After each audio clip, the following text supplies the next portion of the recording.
I am Heidi Benjaminson, your host of Confidence Coaching, a podcast for mothers who want to like themselves and like their teens.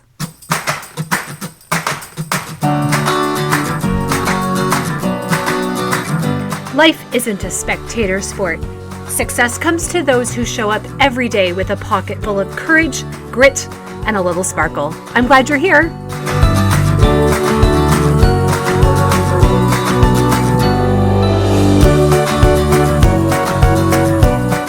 Hello. Welcome to episode 155, How We See the World, a Stay in Your Lane series episode.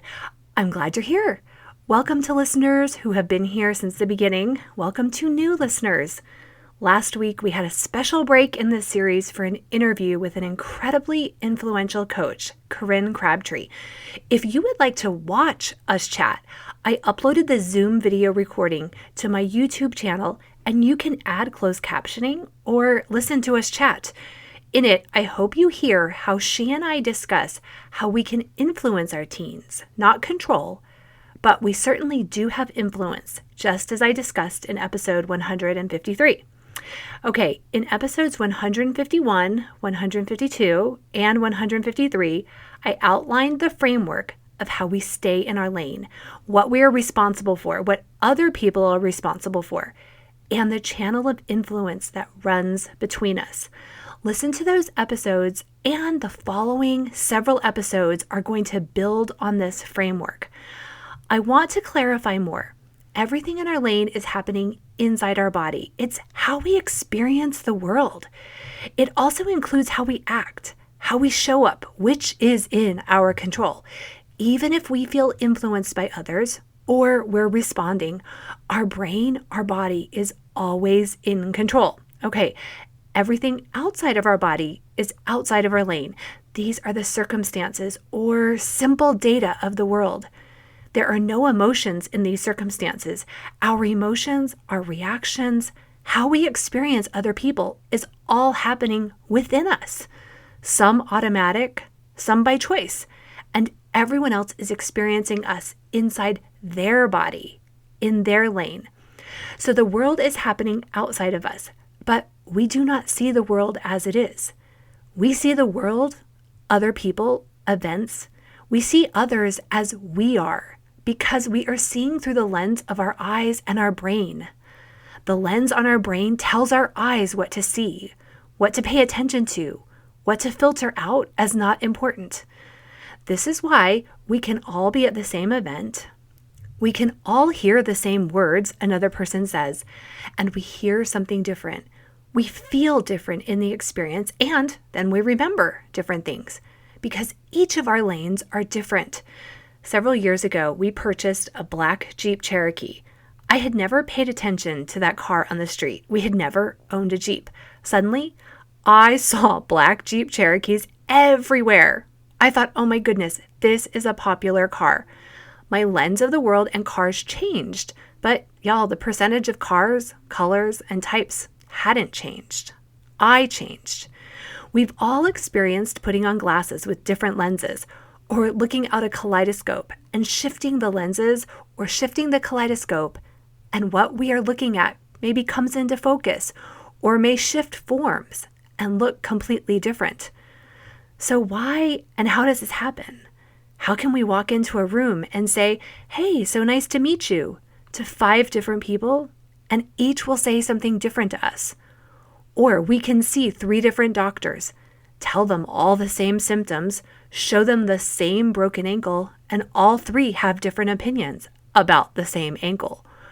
Or we have some friends happy that we got a new car, and some friends who then become standoffish and appear jealous. We all see the world through glasses or lenses colored by our life experiences, biases, opinions, strengths, insecurities, neurological wiring, race and ethnic experiences, and more. We are inside our head, and literally, our eyes and mind see everything and all other people filtered through this lens of our past. We don't see people as they are today. We see them through our past experiences. We don't see our teenagers, our husbands, as they are. We see them of what we think they're going to be today. We also see the world through the lens of our very basic beliefs. Psychologist Jared Clifton says there are 3 basic beliefs. First, we believe the world is safe or dangerous. Second, we believe the world is enticing or dull, meaning some of us find beauty everywhere and others find the world boring and ugly. And the third belief is that the world is alive and there is purpose to the world, or that the world is mechanistic and we have no special need to take care of it. How do you think you see the world? Now, this isn't about the world around you. This is about your basic beliefs, which are inside your lane, inside your head. This is your lens. As easily changed as buying a new car and suddenly seeing it everywhere. What other basic beliefs do you have? It's okay if you don't even know where you got these beliefs. Being able to see them and know they can be changed if you want to is the most important component. Do you believe hard work is rewarded or no? Do you believe the universe is conspiring for you or against you? Do you believe people like you or not? Then we ask ourselves, do I want this lens? Do I like what it is bringing me? Do I like what I see and don't see? While working with my own coaches and in training years ago, I uncovered a basic belief or lens that permeated everything I see.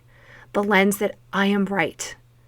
It was there under religious beliefs. It was there under why I chose cars or schools or homes, things seemingly less significant than moral and religious beliefs. Being right or thinking we are right is a way to create certainty in a world where our brain hates uncertainty. The bigger issue for me, though, was this. I didn't like who I was and how I treated others and how I showed up in the world with this lens. I could see how this lens tainted relationships, my expectations of my husband, my children, my friends. I didn't like the sense of superiority. I tried to be a compassionate observer of my own behavior, as hard as it is to do.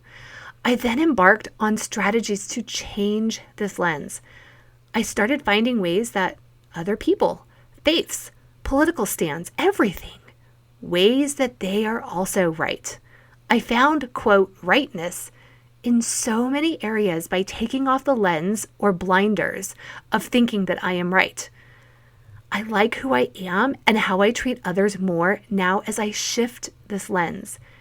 Areas where I used to think I was right, I am now more open to the belief or lens that I only get to be right for me. Changing this lens doesn't change the world. It changes me and how I see it, which then changes what I create in my lane, in my life. Sometimes I see it now as a, quote, know-it-all quality. And most times people do know more than me.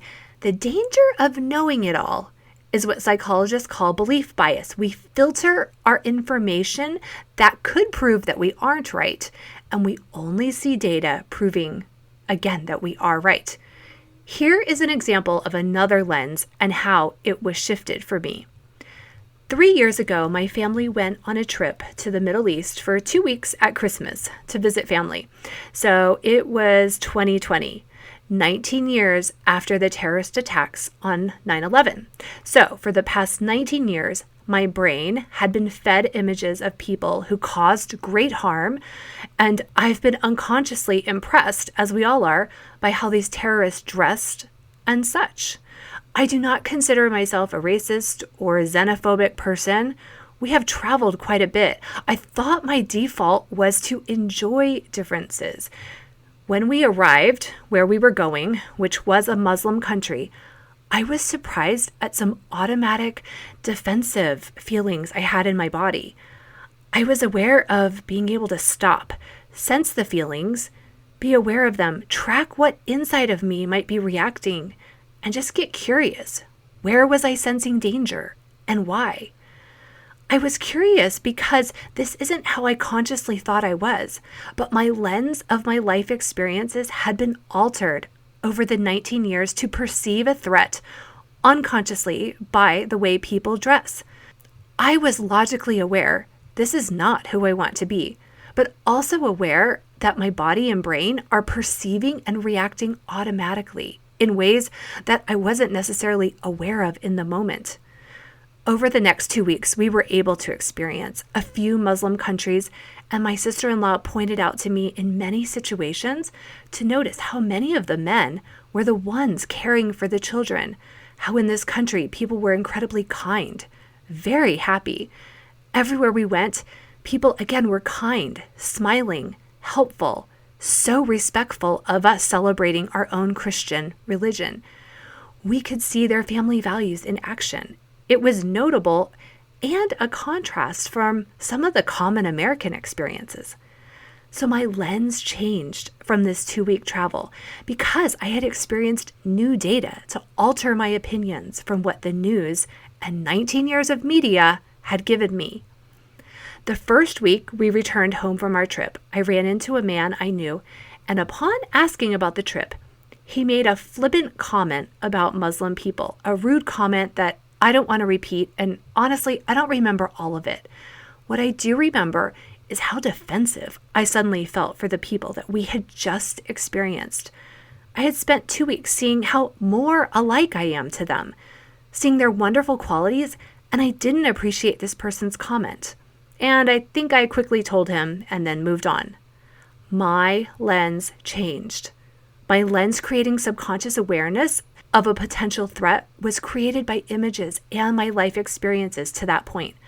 My lens changed once I gained new experience. It also changed because I had mental tools in my lane to help me desire to see the good in the new culture. This is what is happening all day, every day to all of us, and vice versa. Other people do not see us the way we are. They see us as they are, as their past selves give them data to interpret us. I go into this with more examples in episode 145. I will link to that in the show notes because I got a lot of private comments from people on how helpful this episode was, so please listen. When someone likes or loves us, it tells us more about them than it does about us. It is telling us that in their lane, in their capacity or life experiences, they think and experience us in a positive way. Y'all, we live in a world where a lot of us have experienced trauma, maybe small or large, it doesn't matter. We all experienced COVID very differently, even though it was the same disease. Our personal situations, our own personal lanes were so different that it wasn't the same for all of us. And the after effects are not the same at all either. There is a reason some people are overly anxious. Some are overly stressed. Some are overly paranoid. Some are overly depressed. Some are overly optimistic. Some are overly driven. Some are overly fearful. Notice, where do these words describe you? Do you know how you respond to the world this way? Or where is this maybe your lens? Do you like what you see with this lens and what you create in your life? When we interact with others, as I described before, our job in our lane is to see them and ourselves compassionately and with love, not judgment. Let me say that again. If we respect that we don't know how another person sees the world, our default emotion will be love, not judgment. Judgment assumes we know all the facts. We don't. Even the people we know the best, we don't know most of what they have experienced in life. For years, I was associated with someone who was astonishingly paranoid to a level I didn't understand. They seemed scared of their shadow. Then many years later, they disclosed to me and another person that they had been sexually assaulted in college. It all made sense. The lens of paranoia was protective. Their life experiences created that lens. Again, it should have been my job to not even need to know the details like that and not judge the paranoia as odd. When someone tells us they feel offended, or they feel harassed, or they feel betrayed, or they were abused, whatever it is, Our job is to respect that their lanes is different, that they are experiencing life through a lens that we cannot comprehend. It isn't our job to even see the world as they do. Our job is to try to see them exactly as they are, to get curious, to quiet the inner judgments we have, to see as much of our blind spots as we possibly can, and even question where we could be wrong or where our lens could be out of focus. Dr. Brené Brown says, in order to empathize with someone's experience, you must be willing to believe them as they see it and not how you imagine their experience would be. We have to believe other people when their experience is not how we experience the world. We have to respect our lane and their lane. There is no right or wrong lane. Respect, compassion, and curiosity are our greatest tools to help us be the best humankinds. These emotions will change our lens. So how do we pivot emotionally from judgment to curiosity, judgment to love and acceptance? First, we can remind ourselves, there is a reason this person is this way, and it isn't my business to know why they are this way. My job is to accept them. All of my children are different. They handle stressful situations on a scale from calmly to immediately irrational. If I immediately think that the irrational response is, quote, wrong, and that they shouldn't see the world this way, I respond in a way that projects judgment. People know when we think that they should be different. I mentally remind myself, there is a reason for this, and how can I reflect back calm and acceptance? Second, when someone says something to us, and I give you a good example of this in episode 145, when someone makes comments to us or says something about us, maybe even disconcerting comments, criticism, judgment, we have to tell ourselves, this isn't about me. Their comments are about them. This puts us back in our lane and mentally helps us move their thoughts and comments back to their lane. This is how they see the world. Years ago, my daughter was in the car with a friend and they saw a mean text in a group chat from one guy friend aimed at another girl. My daughter and her friend were discussing how rude the comment was. Then my daughter quietly said, "He must not like himself a lot for him to say that to her." She saw the rude comment was a reflection of that guy's lane, not the person that he thought he was talking about. The third thing we can say to ourselves is more a question and somewhat linked to the first tool. We can move to curiosity as quickly as we can. Ask other people questions like, "Oh, I'm interested. How have you come to that conclusion? I'd love to hear your experience about that." In society today, we are missing a big sense of being willing to disagree and understand where another person is coming from. It's possible the more open and curious we are with others, our lenses may shift. Those were all related to how we interact with others, but we don't have the power to change another person's lens. Our power is in identifying our own lenses, our beliefs driving our lives. What do we believe about the world? About our potential, about our worth? And do we like how we feel and how we show up with these beliefs? I bet in many cases we all show up as good and kind people. Is there one lens, though, that's creating something you don't like? Like my I am right lens? Is there a negative vibe in your life you want to change? Or an anxious vibe? This will change when you change the lens through which you see the world. And the world and the people in it, your family, your children, they will then change. That's it for this week. If you would like personalized weekly private one-on-one coaching to change how you see and experience the world, sign up for a free introductory call at HeidiBenjaminson.com. A confident mother is the greatest gift to her family, not a perfect mother. Our families want us to feel confident, anchored, and calm. I can help you uncover this version of yourself. Have a great week.